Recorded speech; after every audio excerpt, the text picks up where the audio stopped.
এটারে notepad open করি। আর এর আগে দেখে নেই কীভাবে নোটপ্যাড প্লাস প্লাসটা আমরা ডাউনলোড দেব। গুগলে সার্চ দেবেন নোটপ্যাড প্লাস প্লাস, যাদেরটাতে নাই, ঠিক আছে, তাদের জন্য নোটপ্যাড প্লাস প্লাস। এটা হচ্ছে ওদের অফিসিয়াল সাইট, ডিরেক্ট ডাউনলোড আছে ওইটাতে যেতে পারেন, অথবা ওদের অফিসিয়াল সাইটে গেলেন, যেটা ওদের মেন সাইট notepad++.org। নিচে যান, এখানে দেখেন ডাউনলোড নামে একটা অপশন আছে, ডাউনলোডে ক্লিক করলেন। ডাউনলোডে ক্লিক করার পরে এখানে কয়েকটা ভার্সন আছে ডাউনলোড করার জন্য। একটা হচ্ছে installer, zip package, 7Z package. আচ্ছা, জিপ প্যাকেজটা হচ্ছে আপনার পিসিতে যদি কোনো প্রবলেম থাকে, ইনস্টল করতে সমস্যা, অনেক সময় থাকে না, মানে ভাইরাসের প্রবলেম, সফটওয়্যার ইনস্টল হয় না, এরকম কিন্তু অনেক সময় হয় পিসিতে, তখন জিপ প্যাকেজটা ডাউনলোড করে ইউজ করতে পারবেন। ওইটার জন্য আলাদা ইনস্টল করতে হয় না, ঠিক আছে। কিন্তু যাদের ওই প্রবলেমটা নাই তারা ইনস্টলার প্যাকটা ডাউনলোড দিবেন। অলরেডি এখানে ডাউনলোড করা আছে। হচ্ছে নোটপ্যাডের যেই সফটওয়্যারটা, এটা ইনস্টল করলেন। ইনস্টল করলে সুবিধা হচ্ছে আপনি যেই ফাইলটা এডিট করবেন, অপশনে যান, এডিট উইথ নোটপ্যাড, এই লেখাটা এখানে অটো থাকবে, ঠিক আছে। ওপেন উইথে আর যাওয়া দরকার নেই, ওপেন উইথে যাওয়া দরকার নেই, অটোমেটিক এখানে চলে আসবো। এ হচ্ছে ইনস্টল করার সুবিধা। আপনি যদি জিপ প্যাকেজ ইউজ করেন এটা আসবে না, ঠিক আছে। এটারে ওপেন উইথ নোটপ্যাড দিলাম, এটা রান করি। রান করার পরে পেজ সোর্সে যাই। এখানে অন্য কোনো কিছুর মধ্যে দেখেন ট্যাগগুলোর কালার একরকম, লেখাগুলোর কালার একরকম, বাট অন্যান্য যে ট্যাগগুলো এগুলো এক কালার, ফার্স্টেরটা লাল হয়ে আছে। যদি HTML কোড বা ট্যাগ, HTML এর ট্যাগ যদি এরকম লাল হয়ে থাকে তাহলে বুঝতে হবে আপনার HTML কোডের মধ্যে কোনো একটা প্রবলেম আছে। যদি HTML কোড লাল হয়ে থাকে, আদার্স লেখা লাল হয়ে থাকলে ওইটার কিছু কিছু আছে নর্মালি লাল হয়ে থাকে। যেমন এখানে কি ট্যাগের কালারটা অন্যরকম হয়ে আছে না, এই টাইপের কিছু কিছু আছে যেগুলো নাকি নর্মালি লাল হয়, লাল না হইলে সমস্যা, ঠিক আছে। বাট HTML হচ্ছে লাল হইলে সমস্যা, রেড হলে সমস্যা। আচ্ছা, এর মানে হচ্ছে ও বুঝাতে চাচ্ছে যে HTML তোমার যেহেতু ফাইল টাইপ, এটা লেখার একটা ফরম্যাট আছে, তুমি ফরম্যাটটা মানো নাই, ওই ফরম্যাটে লেখো। তাহলে ফরম্যাটটা আমরা দেখি, এই লেখাটা কিভাবে লিখতে হয়। এটা হচ্ছে আমাদের একটা পেজের ভিতরে যতটুকু লেখে, একটা পেজরে দুইটা ভাগে ভাগ করে। একটা হচ্ছে বডি, মানে ভিতরে যা লেখা হয়, একটা পেজের ভিতরে যা দেখেন, একটা ওয়েবসাইটের ভিতরে যা দেখেন সবগুলো হচ্ছে বডির ভিতরে। আর উপরে দেখেন একটা বার আছে, বার, যেখানে লেখা, এখানে কি লেখা নোটপ্যাড প্লাস প্লাস, এখানে লেখা ওয়ার্ডপ্রেস বেস 13, এখানে লেখা ইনবক্স। আচ্ছা, এগুলো হচ্ছে টাইটেল। টাইটেলটা হচ্ছে মানুষের ফেসের মতো, মানুষের ফেস দেখলে তার নাম বলা যায়। আপনি হাইটাই যাচ্ছেন, পেছন থেকে কেউ আপনার দেখা সহজে চিনব না। খুব পরিচিত থাকলে, খুব কাছের মানুষ থাকলে তাহলে কিন্তু পেছন থেকে দেখে অনেকে চিনে, ঠিক আছে। বাট ফায়ারফক্সের পরিচিত তারা আপনার অত না, ঠিক আছে। এই কারণে ওই ফেসটা দেখাইতে হবে। দুইটা পার্ট কিভাবে লেখে, ফার্স্টে লেখে হেড, হেড দিয়ে শুরু। আর আমি বলছি কি, যদি কোনো একটা ট্যাগ শুরু হয় সেটা শেষ হওয়ার নিয়ম একটা স্ল্যাশ, তাই না। হেড শুরু, হেড শেষ। তারপরে আরেকটা পার্ট কি, বডি শুরু, বডি শেষ। এ হচ্ছে দুইটা পার্ট। আরেকটা কথা বলছি, ব্রাউজারের ভিতরে যা শো করে এগুলো কি বডির ভিতরে থাকে, বডি। তাহলে এই যে লেখাগুলো যে লিখলাম, এই লেখাগুলো আমরা বডির ভিতরে দিয়ে দেব। দেখতে কেমন জানি লাগতেছে, একটু হজবরল অবস্থা। এটারে আমরা সাজায় লিখবো কিভাবে, বডি শুরু করলাম এবং শেষ করলাম নিচে, এরকম নিচে নিচে শুরু করলাম উপরে, নিচে একটা মানে এটা শেষ করলাম। এটার ভিতরে যা লেখা ভিতরে পেস্ট করলাম। তারপরও দেখতে কেমন লাগতেছে, বডির ভিতরে যেগুলো আছে বোঝা যাইতেছে না, তখন এই টোটালটারে মার্ক করে একটা ট্যাব দিয়ে দিলাম, মানে এক ট্যাব দূরে থাকবে। এখন বোঝা যায় যে বডির ভিতরে এগুলা ট্যাগগুলা। নর্মালি যদি আমরা ওই যে ওই নোটপ্যাডে করতাম তাহলে কি করা লাগতো, এইভাবে ট্যাপ দেওয়া লাগতো, একটাতে গেলেন ট্যাপ ট্যাপ এরকম, ঠিক আছে, ওই নর্মাল নোটপ্যাডে। বাট নোটপ্যাড প্লাস প্লাসের মধ্যে হচ্ছে মার্ক করে যখন আপনি ট্যাবে ক্লিক করবেন তখন সেটা এক ট্যাপ দূরে যাবে যতটুকু মার্ক করছেন। আবার যদি শিফট ট্যাপ দেন তাহলে পেছনে আসবে,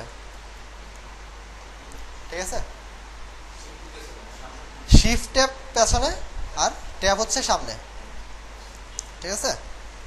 আরেকটা বিষয় হচ্ছে একই লাইন যদি ডাবল করতে চান লাইনের লাস্টে যাবেন, কন্ট্রোল ডি ডি।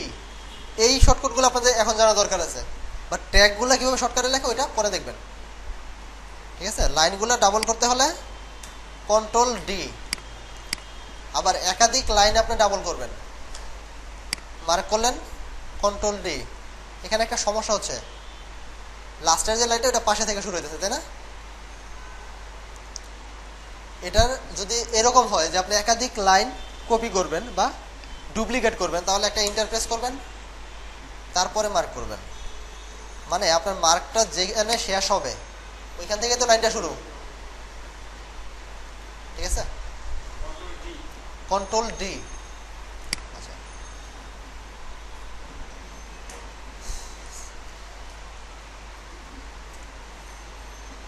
ঠিক আছে।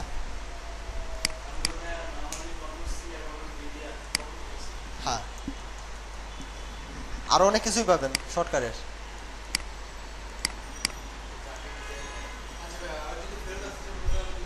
Control Z.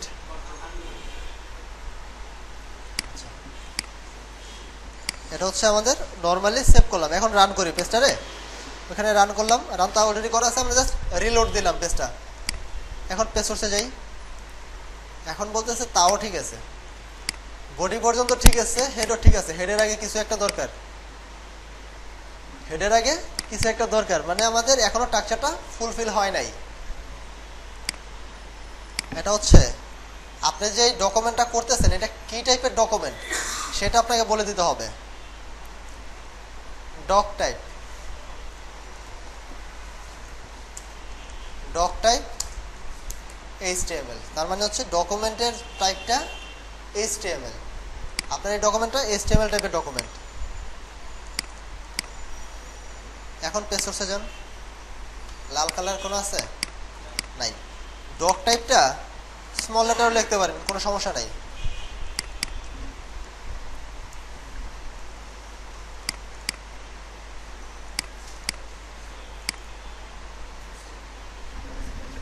কোনো প্রবলেম নাই কিন্তু। আবার সবগুলাই ক্যাপিটাল লেটারে লিখতে পারেন, ঠিক আছে। ওইটা ফেক না, কথা হচ্ছে ডক টাইপ লিখতে হবে আপনাকে, ঠিক আছে। তবে ক্যাপিটাল লেটারে লেখা ভালো। ডক টাইপ HTML, ঠিক আছে। এতটুকু দিলাম, এটা হচ্ছে আমাদের স্ট্রাকচার ফুলফিল হইল, ঠিক আছে। এতটুকু ফার্স্ট মনে রাখবেন, কমন বিষয়।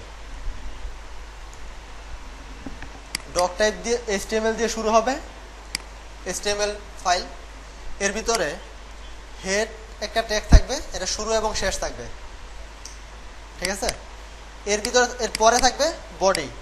অনেকে কি করে এটার ভিতরে এভাবে দিয়ে রাখে, ঠিক আছে, মানে হেডের ভিতরে বডি চলে যায়। এটা স্বাভাবিক বিষয়, বুঝতে হবে। মাথার মানে আপনার ফেসের ভিতরে কখনো বডি আসে না, দুটা বিষয় আলাদা, একটা হেড একটা বডি। আচ্ছা, তারপরে বডির ভিতরে আমাদের যে ট্যাগগুলা হবে বডির ভিতরে। আচ্ছা, বডির ভিতরে ট্যাগ গেল, তাহলে আমাদের হেডের ভিতরে কি হবে? হেডের ভিতরে অনেক কিছুই থাকে যেটা হিডেন ভাবে কাজ করে। আপাতত আমাদের অনেক কিছু জানার দরকার নেই, যখন যে কাজে আমরা শিখবো তখন কি আমাদের হেডে দরকার ওইটা আমরা দেখব, ঠিক আছে। আপাতত শুধু জানি আমরা হেডে এখানে যে লেখাটা থাকে তাকে বলে টাইটেল। আমরা নর্মালি এখানে যে লেখাটা, উপরে যে লেখাটা, এটা দেখে কিন্তু বুঝতে পারতেছি যে ওই ট্যাবে আমাদের কি আছে, তাই না? টাইটেল দেখে নর্মালি কেউ বুঝতে পারে যে ওইখানে কি আছে। এই টাইপের আমরা টাইটেল দিব হেডের ভিতরে, টাইটেলটা হবে হেডের ভিতরে। আপাতত শুধু আমরা টাইটেল হেডের ভিতরে টাইটেলটা ইউজ করব।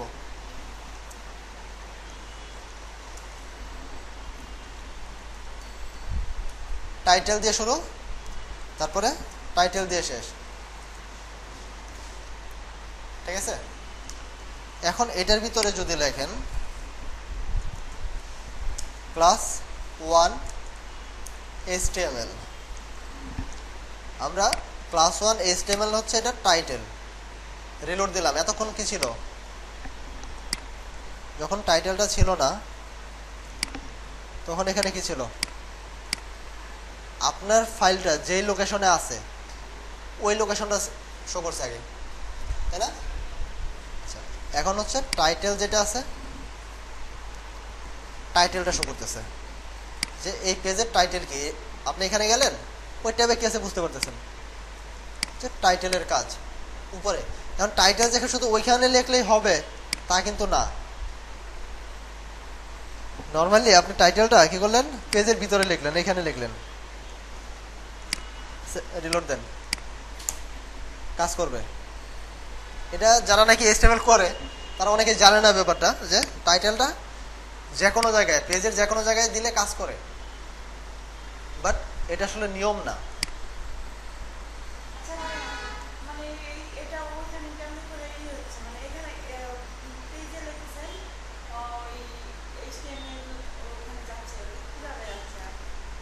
সফটওয়্যারটা ওইভাবেই তৈরি করা। ধরেন আপনি একটা, আমরা যখন এই যে টেক্সটে লিখলাম, এটা ধরেন এখানে লেখা সেভ দিলাম, সেভ দিলে কোথায় সেভ হচ্ছে?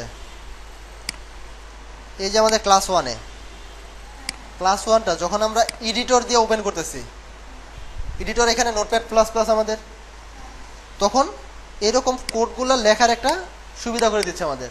যখন এই জিনিসটারই, এই ফাইলটারই আমরা কি করলাম, ওপেন উইথ ফায়ারফক্স দিলাম, মানে ব্রাউজার দিয়ে ওপেন করলাম, তখন ওইটার আউটলুকটা কীরকম হচ্ছে ওইটা দেখাচ্ছে, ঠিক আছে? আমরা তো একবার অলরেডি এখানে কি করছি, এটা অলরেডি ওপেন করছি ফায়ারফক্স দিয়ে, তাই না? ফায়ারফক্স দিয়ে অলরেডি ওপেন করছি, করার পরে এখানে যে আমরা সেভ করলাম, নতুন একটা কিছু লেখা সেভ করলাম, এটা কোথায় সেভ হইতেছে? ওই পেজের মধ্যে। এখন ওই পেজটাতে আমরা যখন এখানে রিলোড দিতেছি, রিলোড দিলে কি হইতেছে, ওই পেজ থেকে নতুন যা আসতেছে ওইটা সহ এখানে আসতেছে। ক্লিয়ার? যেমন ফেসবুকে স্ট্যাটাস দেয়, অনেকে স্ট্যাটাস দেয়, আপনি কি করেন, পেজটা রিলোড দেন নাই, আপনার মানে ব্রাউজার একটু প্রবলেম আছে যে আপডেটগুলো অটো আসে না, ঠিক আছে? তখন আপনার পেজটা রিলোড দিলে কিন্তু নতুন যে আপডেটটা আছে ওইটা চলে আসে, ঠিক না? এই টাইপের, যে এটাতে অটো আসবে না, যখন আপনি রিলোড দিবেন তখন নতুনটাও এখানে অ্যাড হবে। ক্লিয়ার? আচ্ছা,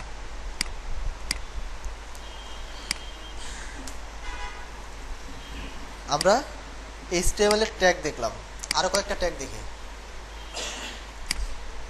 এই যে লেখাগুলা, আচ্ছা, যখন ওয়ার্ডপ্রেসে কাজ করবেন এরকম হতে পারে, একটা পেজ বানাইতেছেন আপনি, আপনার মাথার মধ্যে কোনো কন্টেন্ট আসতেছে না, আপনি কি লিখবেন, বুঝা পাইতেছেন না, কারণ একটা পেজ বানাইতে হলে কিছু একটা লেখা দরকার ভিতরে, তাই না? লেখা না থাকলে তো আর বোঝা যাবে না যে ভিতরে কি আছে না আছে বা কিরকম। তাহলে লোরেম ইপসাম নামে একটা ওয়েবসাইট আছে, আপনি গুগলে সার্চ দিবেন,